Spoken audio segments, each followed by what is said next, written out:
Je m'appelle Afet Touré Panapa, je suis observateur embarqué sur la flottille pêche de la Polynésie française.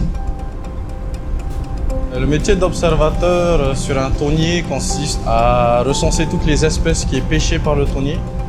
Pas forcément ramener sur le bord, mais peut-être aussi relâcher et observer tout autour. Que ce soit les poissons, les baleines, les requins, les oiseaux. Et tout ce qui va être aussi concernant sur le bateau, le respect de certaines réglementations. Où pêche le bateau, comment pêche le bateau, est-ce qu'il utilise un autre système d'engin de pêche que ce qu'il est censé être marqué sur sa licence de pêche. Et s'il y a le respect en fait de l'environnement, parce qu'il y a le respect des espèces à intérêt particulier et la pollution aussi.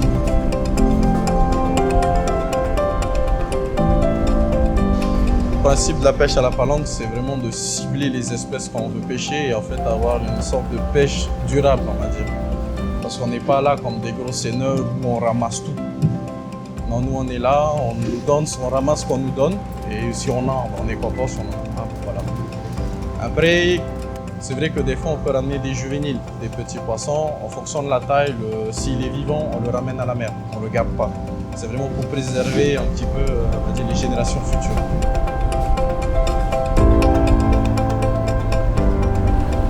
Quand le poisson remonte, déjà j'identifie l'espèce par rapport à certains codes qu'on nous apprend.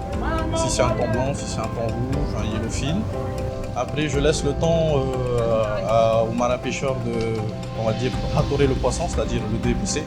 Et quand il a fini, je prends juste un temps pour prendre la mesure du poisson et essayer de voir s'il est poisson sexe. Et après, je le reporte sur ma tablette.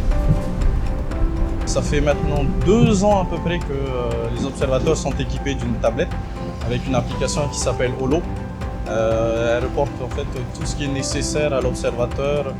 Je viens d'apercevoir en fait un parata, ce qu'on appelle un requin océanique. Et c'est une espèce à intérêt particulier. Du coup en fait on a un gène spécial qu'on remplit quand on a une observation. Et là c'est ce que je suis en train de faire. Du coup on remplit, on met la position, la date d'aujourd'hui. L'interaction qu'il y a eu, là c'est un éclaboussement autour du bateau, comme il était assez proche de nous. Le décompte, combien d'espèces il y a eu. Et après une description de l'espèce et une description de l'interaction avec le bateau. Toutes les données que je compile en fait, sont envoyées sur une base de données. Ça s'appelle Tuffman 2 avec la SPC, c'est ce qui est situé à Nouméa. Et après c'est utilisé dans les commissions thonières par la DRM, par la SPC pour pouvoir, on va dire, juger un peu les stocks qui nous restent de poissons.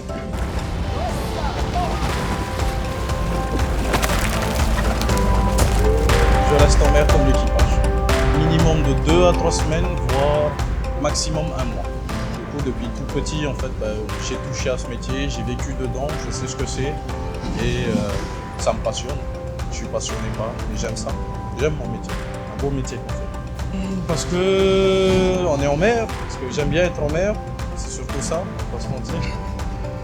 Je voyage, même si c'est vrai qu'on ne voyage pas comme les autres personnes qui vont sur les îles et tout, mais on découvre la Polynésie.